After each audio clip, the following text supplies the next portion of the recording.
J'ai le plaisir d'inviter sur scène un nouvel invité d'honneur. Il s'agit de Maurice Lévy. Il sera interviewé par Vincent Ducret, le cofondateur du Hub Institute, CEO et cofondateur bien évidemment. Ensemble, ils vont plonger au cœur de la transformation et de l'innovation. Eh bien, Maurice, Vincent, je vous invite à me rejoindre.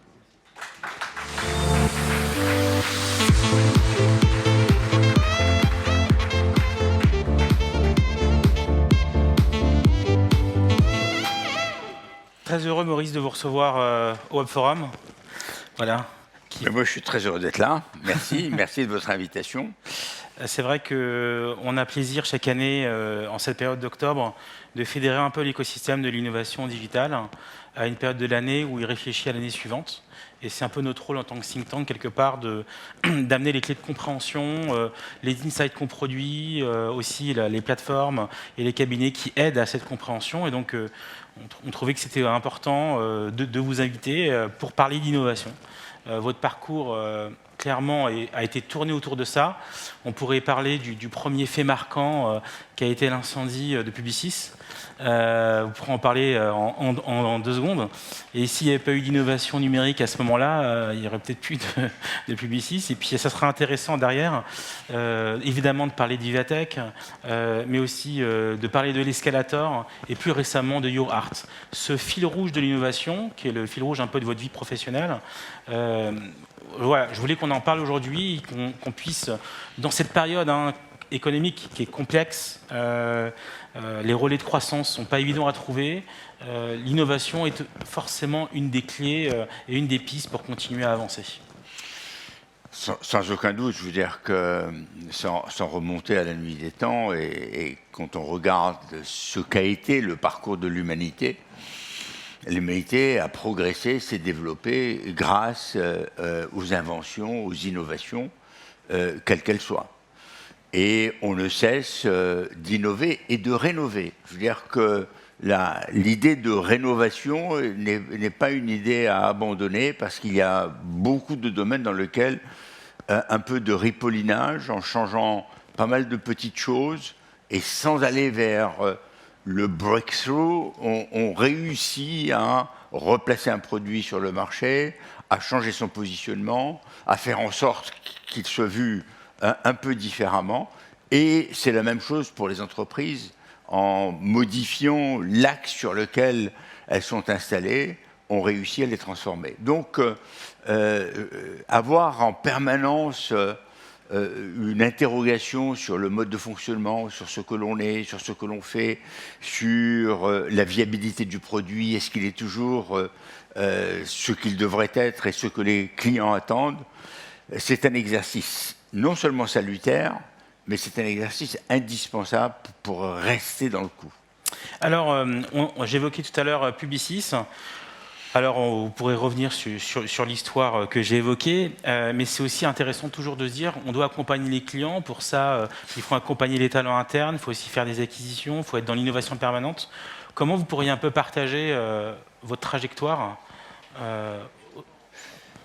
Bon, je ne vais pas revenir sur l'incendie, mais en 2 mots, ce qui s'est passé cette occasion, c'est ce qui fait que l'entreprise a survécu. J'ai rejoint Publicis en 1971 et à l'époque, alors, aucun d'entre vous ne le sait et ne sait ce que c'est, mais à l'époque, Publicis travaillait sur une machine ICL qui émulait un 1401 d'IBM à carte perforée. C'est un truc dément. ICL, il devait y avoir 5 ordinateurs vendus en France. 1401 avait 10 ans d'âge et était déjà largement périmé. Et carte perforée, vous imaginez que s'il y avait eu l'incendie, à ce moment-là, le groupe ne se relevait pas. Le génie, c'est pas moi. Le génie, c'est un monsieur qui vient de mourir d'ailleurs récemment. Je suis allé à son enterrement à Montpellier. C'est un monsieur qui s'appelait Claude Neuschwander et qui avait eu la prescience que ce système ne devait pas durer. Et il a expliqué cela à Marcel Besson-Blanchet qui lui a dit « démerdez-vous ». Et il est allé chercher chez IBM la personne pour, en fait, s'en démerder, pardon pour l'expression, puisque lui n'y connaissait rien. Et ils sont venus me chercher. Voilà en 2 mots le parcours. Et c'est vrai qu'il y a eu un incendie qui a tout détruit. Mais comme on avait transformé et qu'on était déjà sur des systèmes à disques, bandes magnétiques, etc., qu'on avait réussi à sauver les données, eh bien, à la surprise générale, les clients ont reçu les factures. Ils n'ont pas beaucoup aimé. Les fournisseurs ont reçu leur chèque, ils ont adoré. Le personnel a été payé, ils ont trouvé ça absolument génial. Et nous, on a bossé comme des malades parce qu'on a bossé jour et nuit pendant des semaines. Ça a été absolument dément, mais ça a été une expérience formidable. Sur cette dimension d'innovation, il faut savoir que elle ne m'appartient pas à moi en propre, elle appartient à énormément de personnes, mais à Publicis, elle appartenait aussi et en priorité à Marcel Bleustein-Blanchet. Le fondateur de Publicis était fasciné par les innovations du siècle. Et il adorait l'aviation, c'est comme ça qu'il est devenu pilote pendant la guerre, quand il a rejoint le général de Gaulle. Il était fasciné par la radio, alors que seuls les poissons de la Seine l'écoutaient à ce moment-là. Il était fasciné par tout ce qui était nouveau. Et il a fait venir Gallup, il a fait venir Dichter, il a fait venir énormément de gens qui avaient réfléchi à la manière d'approcher le consommateur et de mieux le comprendre. Et donc, il a été extrêmement précieux. Et cette culture de l'innovation, on l'a toujours eu à Publicis. Et donc, il était à peu près naturel qu'on essaye d'inventer. Moi, j'avais écrit, avant d'entrer à Publicis, le premier algorithme qui permettait de faire des calculs d'audience de manière extrêmement précise. Ça n'existait pas avant, et donc j'étais passionné, je faisais cela, donc j'étais avec des bouts de ficelle, et j'avais écrit des modèles de recherche opérationnelle qui permettaient justement de faire ce travail. Et ce qui m'a toujours caractérisé, que ce soit pour l'organisation, pour la relation client, que ce soit pour la créativité ou les outils qui permettent justement d'atteindre le consommateur, il y avait cette insatisfaction permanente et cette volonté d'aller toujours un peu plus loin et d'essayer des choses nouvelles. Et c'est ainsi que j'étais en prise avec toutes les innovations et à chaque fois, j'ai tenté. Dans certains cas, je me suis planté. Dans certains cas, je me suis bien planté. Dans d'autres cas, ça a très bien marché. Et c'est, donc, j'allais dire, si on comptait le nombre de mes échecs, on serait impressionné. Il se trouve que quelques petits succès ont été beaucoup plus importants que la somme des échecs, et c'est pour ça que ça a plutôt marché. Et donc la transformation était quasiment permanente. Je modifiais l'organisation, ne serait-ce que parce qu'il était absolument indispensable qu'on se repose des questions sur la manière de travailler. Et que la zone de confort devait être changée. Et que lorsqu'on s'installait dans la zone de confort, on était très vite habitué à des routines, et à partir de là, on ne se reposait plus de questions. Or, ce qui fait le propre de l'homme, c'est le fait de questionner, de s'interroger, d'apporter des réponses, et que si on devenait des animaux de réflexe et d'instinct, on perdait quelque chose d'essentiel, qui est tout simplement l'intelligence sans être artificielle. Et donc, j'ai toujours voulu, toujours aimé cette idée de la transformation permanente, et je la faisais aussi bien sur le plan des espaces physiques. On déménageait, pour une raison ou pour une autre. Déménager, c'est bien. Ah, tu déménages, tu vas t'installer là. Ah bon, pourquoi pas Mais j'aime bien l'endroit où j'étais. Oui, mais tu vas beaucoup aimer l'autre. et puis voilà. Et tout d'un coup, ça change les habitudes. Et donc, l'idée de rupture des habitudes est une idée qui, pour moi, modestement, a été une espèce de guide permanent. Il faut casser les habitudes. Alors, dans le temps qui nous est imparti, je voulais vraiment parler d'un autre angle, et on le voit dans un monde qui est de plus en plus injuste, avec des fortes inégalités. Vous avez déployé une initiative à laquelle j'aurais participé en tant que mentor, qui est l'Escalator, et je voulais associer l'innovation que vous venez de partager à l'innovation sociale que vous avez lancée il y a déjà quelques années, avec pareil une logique un peu bilan perspective, et on finira par Vivatech juste derrière. Très bien. Alors, l'escalator, c'est très simple. Au cas où vous ne seriez pas rendu compte, je suis un vieux con retraité, enfin presque, 14 heures par jour, mais Ouais. c'est plus de 7 heures. Ouais. Et donc, au moment où je m'apprêtais à croire que j'allais avoir du temps, je me suis dit, il faut que je fasse quelque chose d'utile. Je me suis dit, il n'y avait pas de... Comme j'aime les startups et comme j'aime la tech, je me suis dit, il n'y a pas de raison que de l'autre côté du périph', il n'y ait pas autant d'idées que de ce côté-ci. Et qu'il fallait donner un coup de main à ceux qui, par leur naissance, leur lieu d'éducation, leurs relations, n'avaient pas la possibilité de réaliser leurs rêves. Et j'ai donc créé l'escalator, qui me paraît plus intéressant que l'ascenseur, parce qu'on peut aller plus vite, on peut aller à son rythme, on peut monter, on peut même le descendre, et que c'était pas mal d'apporter un environnement qui permettrait à tous ces jeunes ou moins jeunes qui ont des idées, de les accompagner, de leur apporter des soutiens, des conseils, des avis, des contacts et surtout un environnement de travail dans lequel ils ont l'impression d'être dans un incubateur de dernière génération. Et donc il y a une équipe qui les accompagne, et il y a des partenaires. Il y a des gens inspirant qui vient parler. Alors j'ai dit inspirant, j'ai exagéré parce que je voulais parler de Vincent.